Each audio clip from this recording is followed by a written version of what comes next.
पूर्वतन मेंबर जदि हेई पारिनो नुवा जदि गाइडलाइन आपनकर नाही आमे इतला प्रतिवाद करिथिलु जे ना हमर जा नुवा होची पिला माने करजंती कि नाही मु जाने नहीं किंतु गार्डियन माने ही कंप्लेंट देइचंती हमर जो एठी एसएमसी फॉर्मेशन हेतिला एसएमसी फॉर्मेशन परे से माने गुडे कोन दाबी देइचंती जे हमर हिसाब निया जाउ बोली किंतु दीदी भी तांकर प्रतिश्रुति देइचंती जे कहिचंती जे हिसाब मु करेबी बोली आउ 11 जन भितरु तांकर 8 जन मेंबर वर्तमान सुधा एसएमसी रे सिग्नेचर करि सारिचंती जो नुवा एसएमसी हेची आउ 3 जन करि नाहंती आउ जे माने करि नाहंती से माने हिसाब पई विरोध करूचंती एवं ताला पकेचंती बोली मु जा सिया ठी बुझी। विद्यालय परिचालना कमिटी गठन को केंद्र करी स्कूल फाटकरे झुलिला ताला अभिभावक माने स्कूल गेट रे ताला पकाई छात्र छात्री मानकु फाटक सामना रे बसाई देइथिले। एपरी घटना बालेश्वर जिला बालियापाल ब्लॉक साउडी पंचायत रो सिचक सरकारी प्राथमिक विद्यालय फाटक आगरे देखिबाकु मिलिछि। तबे केउ कारण पई अभिभावक माने स्कूल गेट रे ताला पकाई देइथिले सुनंतु सामानक अभियोग कोन पे बसंत मले तो आमको ये स्कूल बाबद आमर जो कमिटी गठन बाबद आमको भी डका होता तत्संगे संगे गोटे आमर जो स्कूल एरिया जो काम दाम हो तार पूरा लिस्ट आम पाखु देते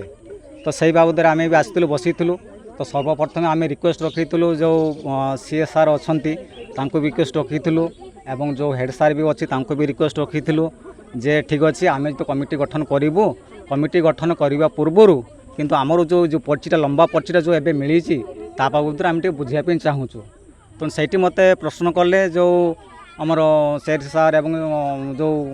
उच्चकर्मी से मैंने सब प्रश्न कले ठीक अच्छे एटा आम बुझीबू आम किंतु आगे आमर कमिटी गठनटा हो सारू हो सारापर ए बाबद को आम बुझीबू आम तेणु तो स्कूल गाइडलाइन कौन न कौन से सब आस मत जनाता मुझे स्कूल गाइडलाइन जिते मुझे पचारि गाइडलाइन मत भी कहले कहला पर मुझे जानीपाली प्रकृतर कौन गाइडलाइन अच्छी कौन अच्छी बुझीपाली बुझीपाला मुझे साइलेंट से रही तो तत्संगे संगे आम भी गोटे प्रोब्लेम था कौन जे जिते कमिटी गठन होती तो जिते नुआ पुराणा को भांगी जो नुआ हो आमर अभिभावक था नुआ ही हो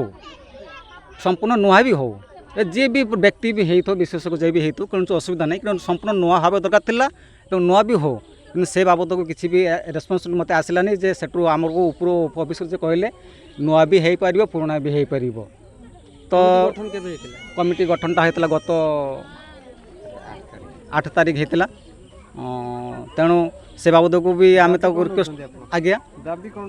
दाबी एवं रखुच जो आम ए कमिटी तो गठन ए तो सरी सारी तो दाबी एवं रखुच आम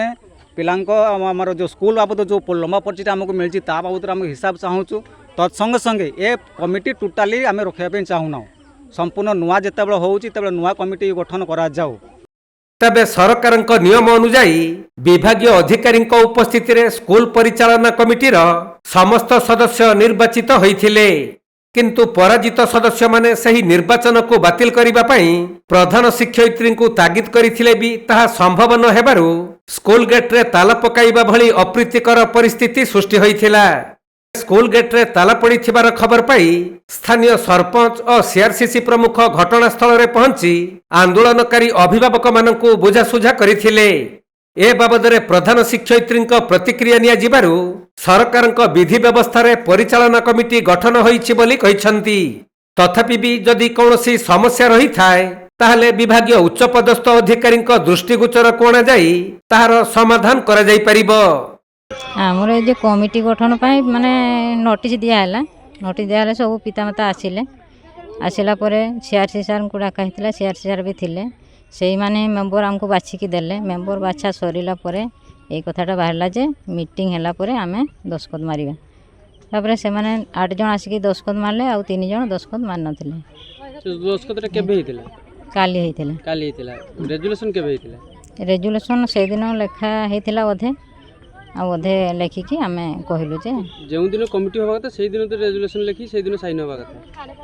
से दिन पूरा टाइम पूरा अंधार हो गला से लेखि पालेनी काली साइन करछंती आज्ञा माने आसी करछन आपण माने जाई करैछन ना से माने आसिकी करछंती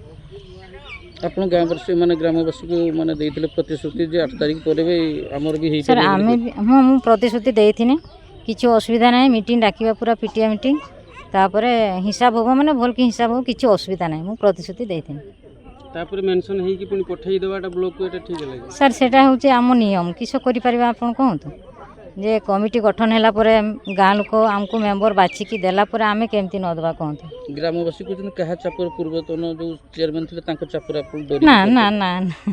ପଇସା ପତ୍ର ନେଇ କରିଛନ୍ତି ଏ ବାବଦରେ ଏ ନା ଟୋଟାଲି ନା କିଛି ଟଙ୍କା ନେଇଛନ୍ତି ବୋଲି ଗ୍ରାମବାସୀ କହୁଛନ୍ତି ଆପଣ ନା, ହଠାତ୍ ନା। ଉପରେ କାହିଁକି 8 ତାରିଖରୁ ଆଜି ନା ହେଇଗଲା ନା ଏଟା ମିଛ 11 ତାରିଖ ହେଲାଣି କାହିଁକି କଲେ? ଏଟା ମିଛ କଥା। ବାଲେଶ୍ୱର ଜିଲ୍ଲା ବାଲିଆପାଳରୁ ସୁଭାଷ ଦାସଙ୍କ ରିପୋର୍ଟ କୋଣାର୍କ ଲାଇଭ୍।